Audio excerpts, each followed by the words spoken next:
በአላህ ስም እጅግ በጣም ሩህሩህ በጣም አዛኝ በሆነው የነቢያት ታሪክ የሶሐቦች ታሪክ የትላላቅ ስብዕናዎች ታሪክ የተለያዩ አስተማሪ ታሪኮች ኢላፍ ቲዩብ ሲራ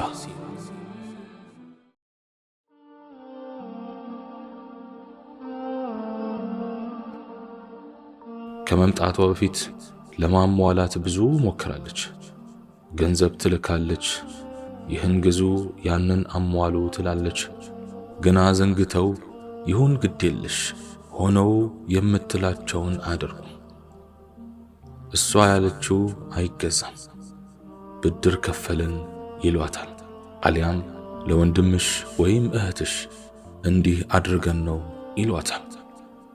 ተቆጥታ ዝም ትላለች። እንደገና ይቅርታቸውን ትጠይቅና ሌላ ትልካለች። አሁንም ያው ናቸው። አሁን መታ ቤቱን ስታይ በተወሰነ መልኩ ቢከፋትም ምንም ማድረግ አልቻለችም። ሁሉንም ነገር አዲስ በአዲስ ብትተካ ደስ ባላት፣ ግና አቅሟ እንደማይደርስ አውቃ ተረጋጋች። ወደ ራሷ ተመለሰች። ከመጠንከር ውጭ ምንም አማራጭ እንደሌላት ተረዳች። ብርታት እንደሚያስፈልጋት ለራሷ ነገረች። ሰብር አደረገች። ማንንም መናገር ማንንም መውቀስ አልፈለገችም። ብትወቅስስ ምን ታመጣለች? ስደት ጥንካሬንና ተስፋ አለመቁረጥን አስተምሯታል። አሁን የመጀመሪያ ስራዋ ቤቱን ማስጨረስ እንደሆነ አመነችበት። ሰው ጋር ያላትንም ሆነ አጎቷ ጋር ያለውን ብር መጠየቅ ከበዳት። ባህሪዋ ይሉኝታ ብቻ አይደለም፣ ሐያእና ኢማንም የተቀላቀለበት ነው። ሰው ማስደንገጥ ትፈራለች። አስከፋው ይሆን ብላ ትጨነቃለች፣ በተለይ ዘመድ ሲሆን። በእርግጥ ገና መታ ብዙም ሳትቆይ ይህን ማድረጓ ትክክል አይመስልም። በእጇ የነበረውን ገንዘብ ወዲህ ወዲያ ስትበትንና ስትመነዝር አልቋል። ጥቂት ከባንክ ያላትን ገንዘብ ለመጠቀም አስባ ተንቀሳቀሰች። ወደዚያው ከተማ ሄዳ እዚያው ዘመድ ቤት ሆና ቤቷን ማሰራት ጀመረች። 2 ወር ያህል ፈጀባት። በምትፈልገው መልኩ ባይሆንም በተሻለ ሁኔታ ጨረሰችው። አሁን ቢያንስ ልትኖርበት ትችላለች። በእርግጥም ከመጀመሪያው እንደዚያ ነበረ ሐሳቧ። እስከ መቼ ከቤተሰብ ጋር ተጋፍታ ትኖራለች? ሐሳቧን ብትነግራቸው እንደሚቃወሟት ታውቀው ነበርና ነው በስራዋ ዝም ብላ የገፋችው። መብራት ከጎረቤት ቀጠለች። እንደምንም ተሯርጣ ውሃ አስገባች። ገንዘብ አልበቃ ስላላት አጥሩ ብቻ ትንሽ ቅር ብሏታል። ጊዜው ይሄዳል፣ ቀን ይመሻል፣ ይነጋል። ከመጣች 6 ወር ሆናት። 6 ወር ትንሽ ጊዜ ቢሆንም የቤት ሥራው አደከማት፣ ወዝዋን በላው፣ ሐሳብ አከሳት፣ ፊቷን አገረጣው። በዚህ መሃል ሆናም ቀልቧ አላረፈም። ወደ ሥራ የምትገባበትን ሁኔታ ታሰላስላለች። ከእስከ ምን ልትሰራ እንደምትችልም ታስባለች። ለሁሉም እስቲ ከዚህ ቤት ልውጣና እወስናለሁ አለች። ቤተሰቦቿን አባብላም ጨቅጭቃም አሳመናቸው። ከቤት ወጥታ ወደ አዲሱ ቤቷ ገባች። ዕቃዋን ሁሉ ጭና ነበር የመጣችው። ዕቃዋ 1 ሙሉ ክፍል ያዘ። ሳሎንና መኝታው ተረፋት። ከትንሽ እህቷ ጋር እዚያው ከተማ መኖር ጀመሩ። አሁን በእጇ ላይ ምንም ገንዘብ የለም። ሰው ጋር ያላትን አልጠየቀችም። መጠየቅ ሞት መሰላት። የብቻ ኑሮ ስለጀመረች ወጪ ይጠብቃታል። ገቢ የሌለው ሰው የሚመዘው ብር በረካ የለው። ነፋስ ላይ እንደተሰጠ ደረቅ ቅጠል ብር ነው። ብር ዱንያ እንዲህ ናት እንግዲህ። ትናንት የነበረው ሰው ዛሬ የለውም። ትናንት ያጣ ሰው ዛሬ አለው። ሰው በ6 ወር ጊዜ ውስጥ እንዴት ባዶ እጁን ይሆናል ብላ ራሷን ትጠይቃለች። ለካ ካልተኩት የቱን ያህል ቢበዛም የማያልቅ ነገር የለም። ይገርማትና አይ ዱንያ ትላለች። እንዲህም ሆኖ ደግነቱ ራሷን አልጣለችም። እንዳለው ሰው ትሆናለች። ራሷን ትጠብቃለች። የዛሬ ልብሷን ነገ አትደግመው። ሰው ቤት ስትሄድ ባዶ እጇን አትሄድም። በሆነ አጋጣሚ የድሮ ጓደኞቿን ስታገኝ እንዲሁ አትሰናበትም። ከእጇ የሆነ ነገር እንኳን ባይኖራት ተመልሳ ወደ ቤቷ ትሮጣለች። ስጦታ ነገር ትፈልግና ትጽናናለች። በዚህ መልኩ ሻንጣዎቿም እየሳሱ መጡ። በየጊዜው እየሰጠች ደግሞም የሚገርመው ብድር የሚጠይቃት ሰው እቤት መብዛቱ። አንዳንዱን ረጅም ቀጠሮ ሰጥታ ትሸኛለች። ለሌላው እንደምንም አፈላልጋ ታበድራለች። ለሰው ብላ ዕዳ ትገባለች። ለሳምንታት ቤቷን አደላደለች። ሰፈር ውስጥ ተመላልሳ በደንብ አወቀችው። ቡና ጠራች ተጠራችም ሰፈሩ የጨረቃ ቢሆንም እጅግ ብዙ ቤቶች ስላሉ ሕጋዊ ይመስላል። አቅሟን አውቃ ነበር እዚህ የከተመችው። ደመቅ ያለና ሙስሊም የሚበዛበት መሆኑ አበረታታት። ብዙ የሷ አይነት ከአረብ አገር ተመላሽ ሴቶችን አገኘች። ብቻቸውን ከሚኖሩ እስከ ቤተሰብ መስርተው የሚኖሩ ድረስ ሁሉም በየአይነቱ አሉ። ይህን ሁሉ ሰው አገኛለሁ ብላ ስላላሰበች እጅግ ገረማት። የሷ አይነት ህይወት ያላቸውን በማየቷም ተጽናናች። ዱንያ በሁሉም አቅጣጫ ያው ዱንያ ናት። አሁን ኑሮ በቀጥታ ተጀመረ። ከዱንያ ጋርም ግብግቡ ቀጠለ። ሳይለፉ የሚሳካ ነገር እንደሌለ ታውቅ ነበር። በአላህ መመካትን፣ ድፍረትና ተስፋን መልካም ስንቋ አደረገች። ስትሄድ፣ ስትቀመጥ፣ ስትተኛ፣ ስትነሳ ሐሳብና ራእይ የማይፋቷት ባተሌ ሆነች። መጀመሪያ አካባቢ ምን ልትሰራ እንደምትችል ነበር አስጨንቆ የያዛት ሐሳብ። ሰው ጋር ያላትን ገንዘብ ብቻ አስባ ነው ትላልቅ ስራዎችን የምታልመው። ምን አስቸኮለኝ? ስራ ለመጀመር በእርግጠኝነት የቆረጥኩ ቀን ብሬን እጠይቃለሁ አለች። ምን ልትሰራ እንደምትችል ብዙ ሰው አማከረች። ብዙ አይነት ሐሳቦችም ታዩአት።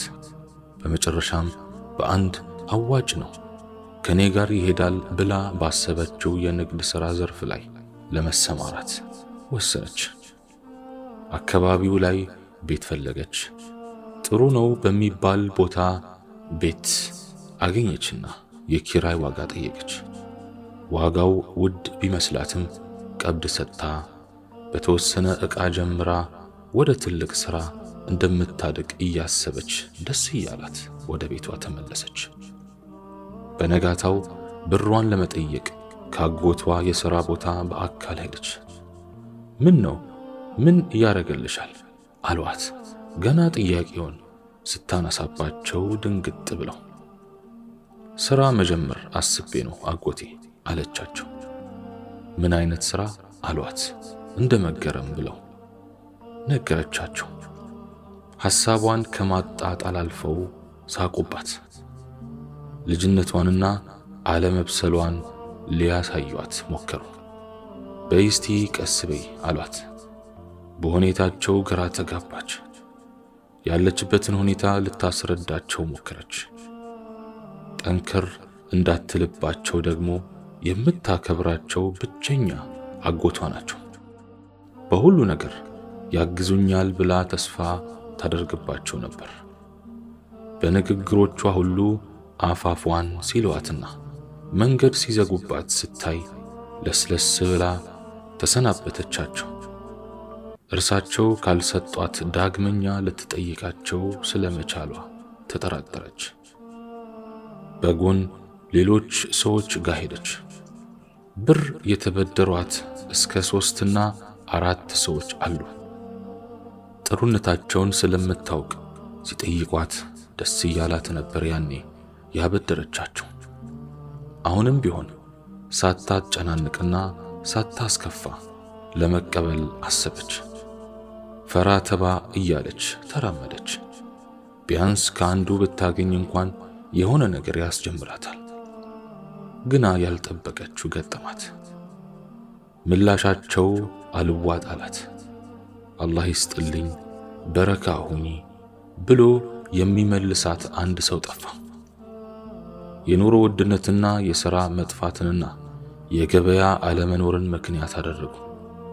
ጭራሽ አንዱ እንዴት በዚህ ጊዜ ትጠይቅኛለሽ ብሎ ተቆጣ። አበዳሪ ፈሪ፣ ተበዳሪ ደፋር የሆነበት ዘመን ሆነባት።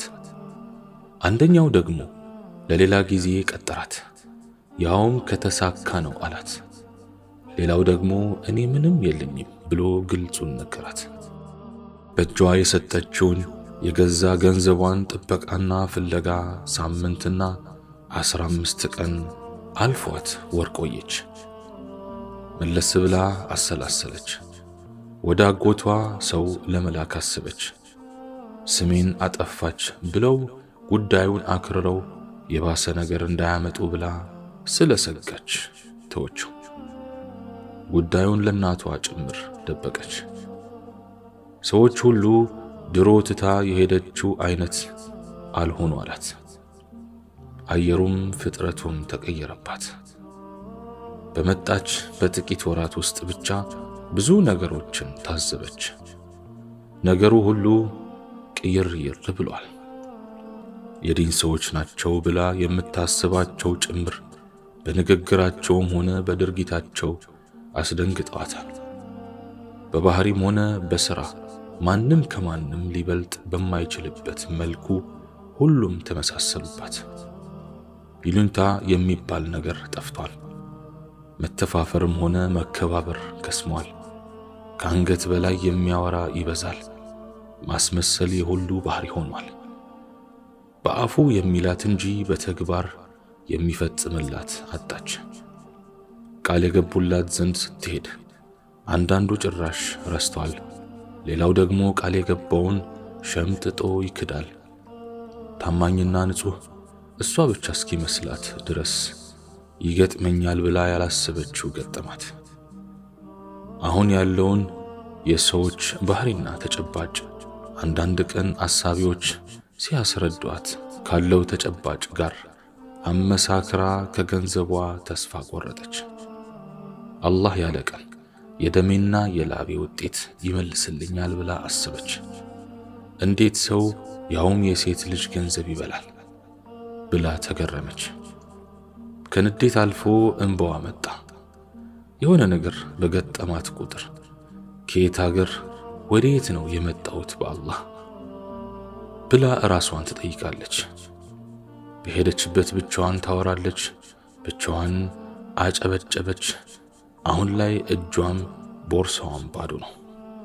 ለሱቁ ቤት ኪራይ ብላ የሰጠችውን ቀብድ አስታወሰች። አዝኖ ቢመልስልኝ ብላ ልትጠይቀው ሄደች።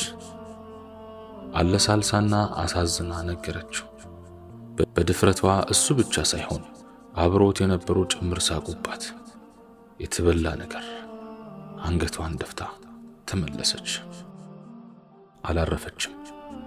ያቺ ብርቱ ልጅ በቀላሉ እጅ መስጠት አልፈቀደችም። እንቅልፍ አልወስዳላት፣ እልህ ተናነቃት። ያልሽንፍ ባይነት ባህሪዋ መጣባት።